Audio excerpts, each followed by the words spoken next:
हम लोग के पास रिफ्लेक्शंस ऑफ लाइट में एक न्यूमेरिकल्स है।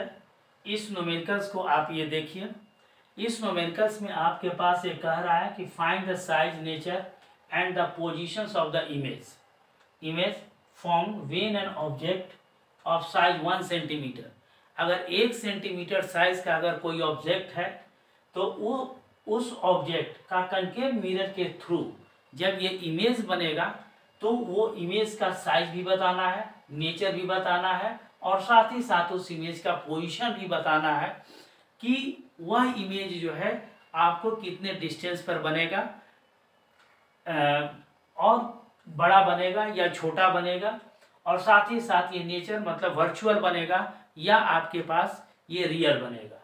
तो ऐसे जो है सवाल को करने के लिए सबसे पहला जो है मेन जो आपको दिमाग में रखने की ज़रूरत है वो ये है कि पहले क्वेश्चंस को पूरा पढ़िए। आप पूरा पढ़ने के बाद इस क्वेश्चंस को देखिए कि इसमें किस मिरर का बात आपके पास कर रहा है। जैसे इस क्वेश्चंस में आप देखिए ये कनकेव मिरर का आपके पास बात कर रहा है।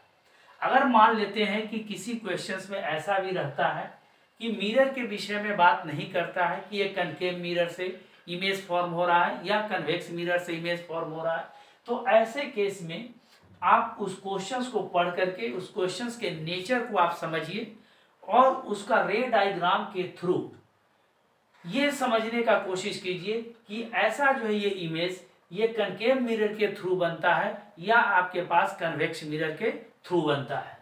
लेकिन यहाँ पर मेरे पास इस क्वेश्चन में क्लियर कह रहा है कि ये इमेज जो फॉर्म हो रहा है बाय कनकेव मिरर। तो जहाँ कहीं भी अगर न्यूमेरिकल्स को अगर बनाना हो तो सबसे पहले आप जिस मिरर के विषय में बात कर रहा है वो मिरर आप अपने कॉपी पर बनाइए। तो जैसे मान लेते हैं कि हम यहाँ पर एक मिरर बना देते हैं, ये आपके पास ये कनकेव मिरर है अकॉर्डिंग टू आवर क्वेश्चन। तो इस क्वेश्चन के अकॉर्डिंग जो है ये कनकेव मिरर बना दीजिए और इस कनकेव मिरर में जो जो चीज होता है जैसे फोकस होता है, सेंटर ऑफ कर्वेचर होता है, पोल होता है, उन सारे चीजों को आप ये इंडिकेट कीजिए। ये आपके पास है प्रिंसिपल एक्सिस हो गया, ये आपके पास पोल हो गया, ये आपके पास सपोज कीजिए फोकस है, ये आपके पास क्या है ये सी, ये आपके पास पॉइंट सी, ये आपके पास ये एफ है। तो ये हमने क्या कर दिया कि ये कनकेव मिरर की बात कर रहा है। कनकेव मिरर का हमने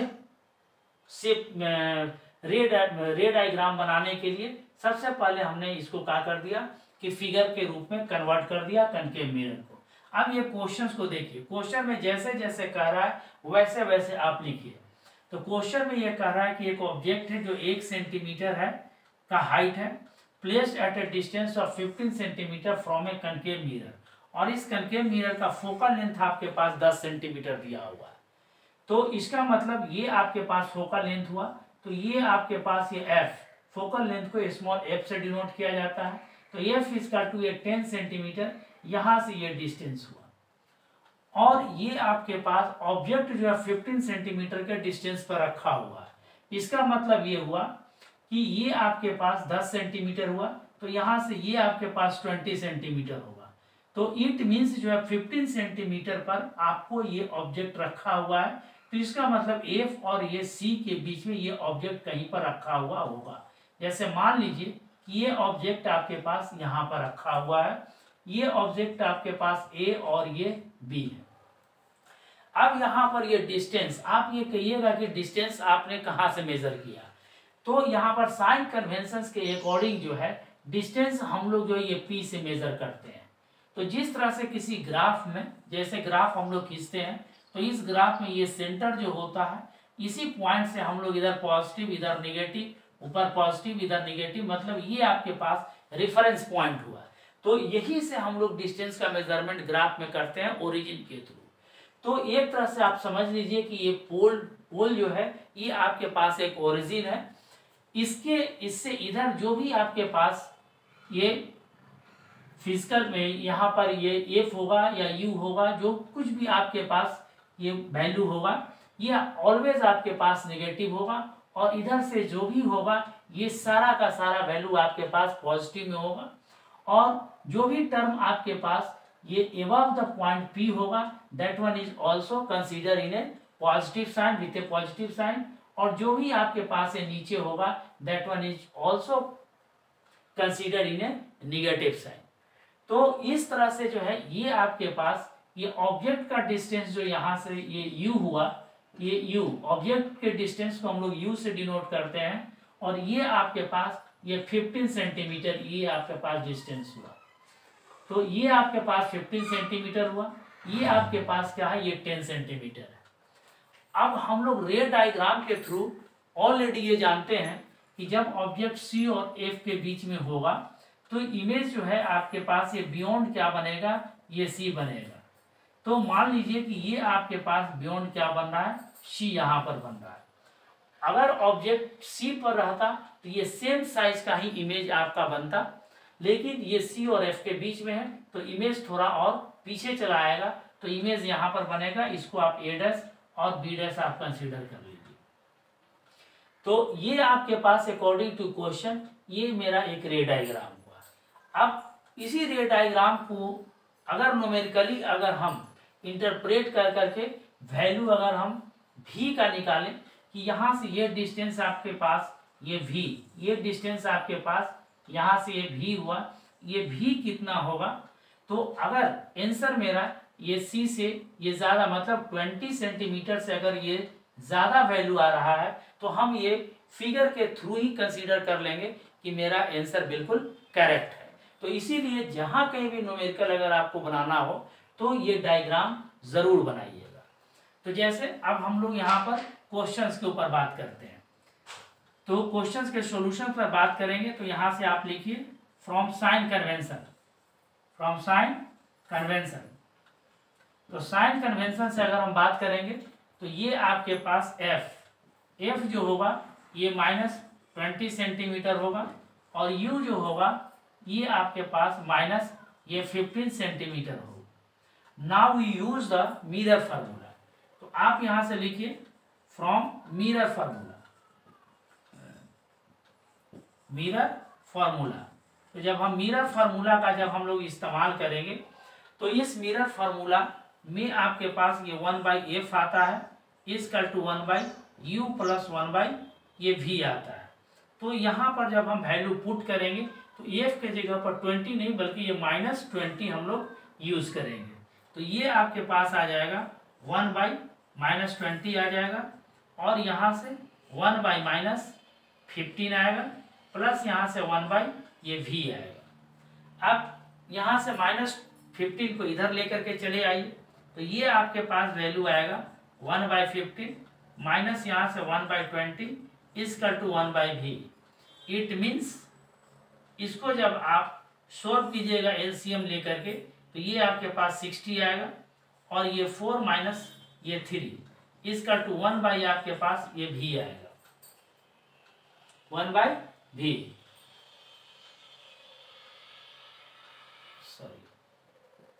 सॉरी यहाँ पर 10 है, ये आपके पास 10 आएगा फोकल लेंथ। तो ये आपके पास एलसीएम 30 आ जाएगा 30। तो ये आपके पास आएगा ये 2 आ जाएगा, और ये आपके पास और ये 1 आएगा, ये 3 आ जाएगा। तो इट मीन्स आपके पास आया -1/30 इक्वल टू 1/v। अब इसको जब आप सिंप्लीफाई करेंगे तो ये v इक्वल टू आपके पास ये -30 सेंटीमीटर आ जाएगा। इसका मतलब ये हुआ कि जो इमेज का जो फॉर्मेशंस होगा ये आपके पास ये इमेज 30 सेंटीमीटर के डिस्टेंस पर आपके पास ये इमेज बनेगा, और ये माइनस साइन आपके पास ये इंडिकेट करता है कि image in front of the mirror, इस मिरर के सामने इमेज बनेगा। तो इस डायग्राम के अकॉर्डिंग भी ये पूरा मैच कर रहा है। ये साइन तो इमेज यहाँ पर बन रहा है अकॉर्डिंग टू डायग्राम, तो ये माइनस साइन बिल्कुल करेक्ट है, और यहाँ पर इमेज इस पोजीशन पर बनता है। इस केस में जब ऑब्जेक्ट यहाँ पर रखते हैं तो यहाँ से यहाँ तक का डिस्टेंस तो आपके पास 20 आ गया, तो ये ज़रूर आपके पास ये 20 से ज़्यादा होगा। तो यहाँ पर ये -30 सेंटीमीटर है, ये आपके पास बिल्कुल करेक्ट है। तो आप यहाँ पर लिखिएगा कि image will be formed at A distance of 30 centimetre in front of mirror. तो मिरर के सामने 30 सेंटीमीटर के डिस्टेंस पर ये इमेज बना। तो हमने जो है यहाँ से पोजीशंस को फाइंड आउट कर लिया। अब यहाँ पर आपके पास क्या है, ये साइज है। तो साइज को निकालने के लिए आपके पास एक फॉर्मूला है। ये फॉर्मूला आपके पास एच आई अपॉन यहाँ से H O is equal to minus V upon ये यू है। तो इसके अकॉर्डिंग अगर हम वैल्यू पुट करेंगे तो एच आई यही आपको क्या करना है, ये निकालना है। तो एच आई यहाँ पर हो गया और एच ओ आपके पास कितना है, ये वैल्यू एच ओ है। तो according to question H O 1 centimetre आपके पास ये दिया हुआ है। तो यहाँ पर आप 1 लिखिए और इसका साइन पॉजिटिव होगा, इसलिए कि यहाँ से जब हम एक लाइन जब खींचेंगे यहाँ से ये ऊपर, तो ये आपके पास y पॉजिटिव पार्ट के जो है ये सिमिलर है, इसीलिए इसका भी वैल्यू आपके पास क्या होगा, ये पॉजिटिव होगा। तो यहाँ से माइनस हो जाएगा ये भी इसकल टू आपका वैल्यू यहाँ पर निकाला हुआ है माइनस 30 सेंटीमीटर ये हो जाएगा, और u इसकल टू माइनस आपके पास ये 15 सेंटीमीटर। ये कैंसिल आउट कीजिए, ये भी कैंसिल आउट करेंगे, ये 2 आ जाएगा। इट मीन्स एच आई इसका 2 माइनस ये 2 सेंटीमीटर आपके पास ये हो गया। तो देखिए यहाँ पर जो न्यूमेरिकल्स वैल्यू हम लोग के पास आया इमेज का, वो है एच आई और ये निगेटिव साइन बता रहा है। इसका मतलब ये हुआ कि यहाँ पर ये वाई डैश जो होगा, जो है ये निगेटिव पार्ट होता है वाई एक्सिस का, ये इसके क्या है, ये पैरेलल इमेज बन रहा है, इसीलिए इसका वैल्यू ये निगेटिव में आया। तो इससे कोइंसाइड मेरा ये कर रहा है। और उसी तरह से जो है आपके पास ये 2 सेंटीमीटर साइज। तो आप रे डायग्राम से भी देखिए कि ऑब्जेक्ट से जो है ये इमेज आपका ये बड़ा बन रहा है, और यहाँ पे न्यूमेरिकली आपके पास ऑब्जेक्ट का साइज 1 सेंटीमीटर है, तो इमेज का साइज आपके पास ये 2 सेंटीमीटर है। तो इस तरह से ये रे डायग्राम और ये मेरा न्यूमेरिकल वैल्यू ये दोनों मैच कर रहा है। तो आप कह सकते हैं कि बनाया गया ये न्यूमेरिकल क्या है, बिल्कुल करेक्ट है। तो इस तरह से आप जो है न्यूमेरिकल को बनाने का कोशिश कीजिए। पहले आप क्वेश्चंस के अकॉर्डिंग जिस मिरर का बात करें उस मिरर को बनाइए और उसमें सारे चीज़ों को इंडिकेट कीजिए, रे डायग्राम को। लेकिन आफ्टर ऑल आप दिमाग में रखिए कि रे डायग्राम कैसे है, और रे डायग्राम से आपका जब ये न्यूमेरिकल वैल्यू मैच कर रहा है तो आप कह सकते हैं कि बिल्कुल करेक्ट है। तो साइज भी हमने क्या कर लिया, निकाल लिया। अब आपके पास ये नेचर है, तो इस पोजीशन और ये साइज के थ्रू जो है आप ये बता सकते हैं कि इसका आपके पास ये नेचर क्या है। तो ये नेचर आपके पास क्या है कि ये आपके पास इमेज जो है ये रियल बनेगा ऑब्वियसली, इसलिए कि ये उल्टा बन रहा है। ऑब्जेक्ट आपके पास ऐसे है, इमेज आपके पास ये ऐसे बन रहा है, उल्टा बन रहा है, इसलिए ये इमेज आपके पास रियल होगा। और दूसरा नंबर पॉइंट आपके पास ये है कि बिग इन साइज बनेगा, ये थोड़ा बड़ा बनेगा। और थर्ड नंबर पॉइंट आपके पास क्या है, ये आपके पास ये बियॉन्ड जो है ये सी बनेगा, सी से दूर बनेगा। और आपके पास एक अनदर जो है ये रियल हो गया, ये बिग हो गया, और ये बियॉन्ड आपके पास ये सी बनेगा। तो ये आपके पास ये नेचर हुआ। तो इस तरह से आप न्यूमेरिकल्स को बना सकते हैं, कनकेव मिरर हो या कन्वेक्स मिरर हो। Thank you.